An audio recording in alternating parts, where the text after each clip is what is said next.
ele era paisano. E xa o di Carballo que claro que o coñeceu personalmente, di que el entende os paisanos porque ele é paisano. El preséntache a través deses dibuixos e tal unha Galicia que é típica, pero non é tópica. É un señor que a través das súas colaboracións na prensa é o máis votado. A ver se nos aclaramos. É o máis votado en Galicia nas eleccións do 36. El tiña esa vocación de chegar ao povo, non? Eso era moi da súa xeración, A súa xeración decatáronse de que había que estar nos medios para chegar á xente.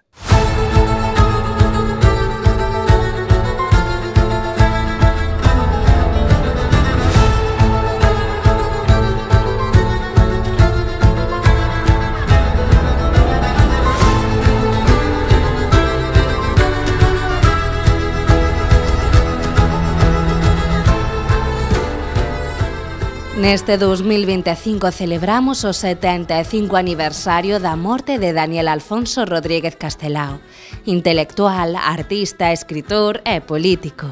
Institucións e entidades da sociedade civil xuntan as súas forzas para celebrar o seu legado. Na web castelao2025.gal pódense ver xa as dúcias de actividades programadas para este declarado Ano Castelao.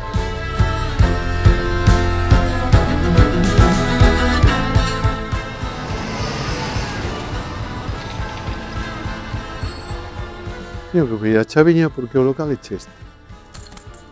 Vale, pois mira, falei con Lucía Freitas, a da Estrella Michelin, entón fixome unha sopa que se chama Cousas da Vida. Entón, a xente pudo degustar a cunca, que vedes aquí, e ao mesmo tempo levaba de agasallo a receita asinada por ela, leva un dibuxiño de Castelao, porque se chama Cousas da Vida, porque é por un porquiño que van a matar, e vai a receita dela posta aquí.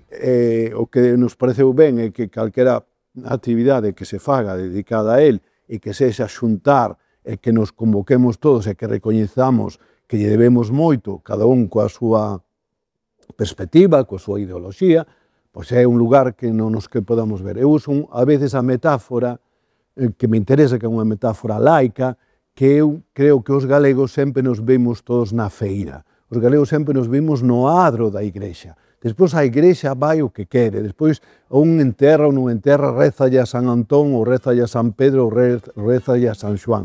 Pero no adro estamos todos convocados. Entón, esa cidadanía galega ten que reunirse no adro e ten que facerlle esa homenaxe a Castelao. E que mellor forma de renderlle homenaxe que promovendo a investigación e a divulgación sobre a súa figura e obra. Con ese obxectivo, bota a andar este ano a Cátedra Castelao na Facultade de Filoloxía da Universidade de Santiago de Compostela. Este é como posible que se publica cando no ano 64, o segundo día das letras galegas, tiveron os ovarios de Cabello Castelao, que daquela facía falta botarlle peito, Non sei daquela, evidentemente, porque sempre en Galicia non se podía ler aquí, casi só a obra literaria de Castelao se podía ler, non? Entón preparan fixaremos o título posible, o que se podía publicar. A idea é ter unha entidade específica que promove a investigación da obra de Castelao, sobre a obra de Castelao, especialmente no ámbito universitario, claro está, e logo difunde cara á universidade e cara á sociedade. Isto é un pouco a liña na que estamos traballando, a través de publicacións, a través de exposicións, a través da propia web que estamos construindo, e con actividades de diverso tipo que estamos ainda programando, porque estamos empezando a funcionar. Temos a sorte, diríamos, de que empezamos a funcionar un ano que é o 75 cabo ano de Castelao.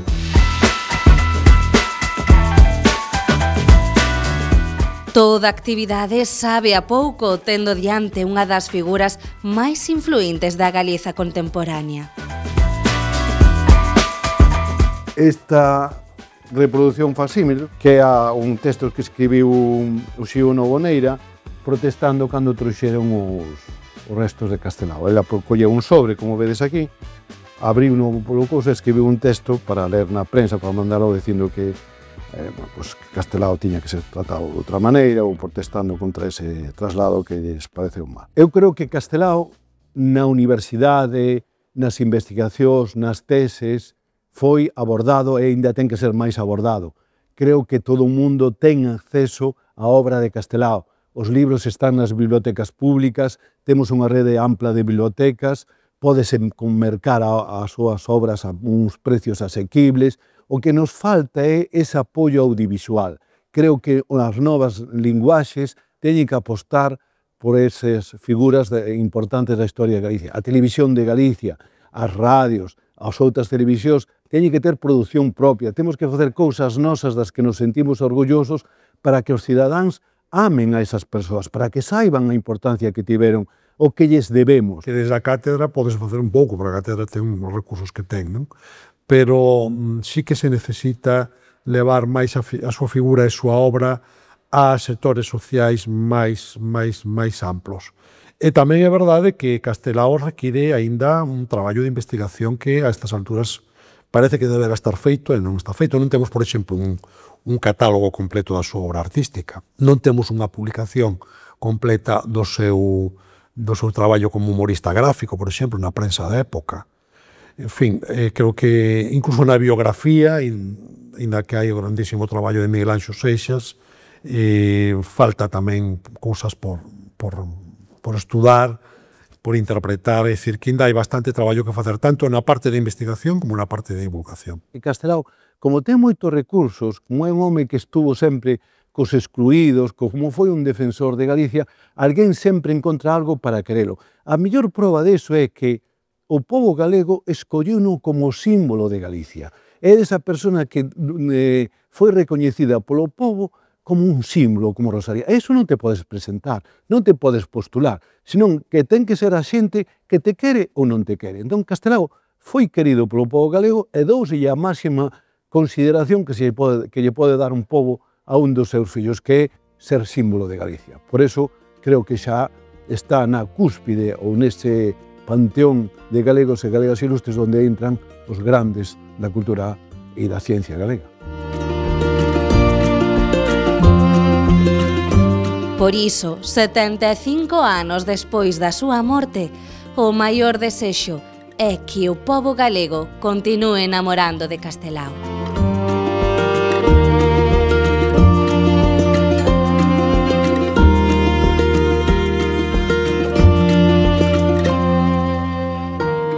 Gustaríame que concluíse cunha sensación de que conseguimos que Castelao chega máis á sociedade, que os medios de comunicación tamén xoen o seu papel para difundir esta figura e de que coñezamos mellor esta figura, pero sobre todo gustaríame que estas iniciativas interpelasen as novas xeracións, que as novas xeracións galegas se sintan interpeladas pola figura e fagan a súa propia lectura de Castelao. Gustaríame que toda a cidadanía galega e fora de Galicia se achegase a él, que vise quen é Castelao, que o descubrise, porque ao final, se o coñeces, podes amalo ou non amalo. É difícil que unha figura da súa categoría, co seu carácter ético, con eses contos preciosos que ten o creador do microrrelato, deses dibuxos que son magistrais e con uns pés excelentes,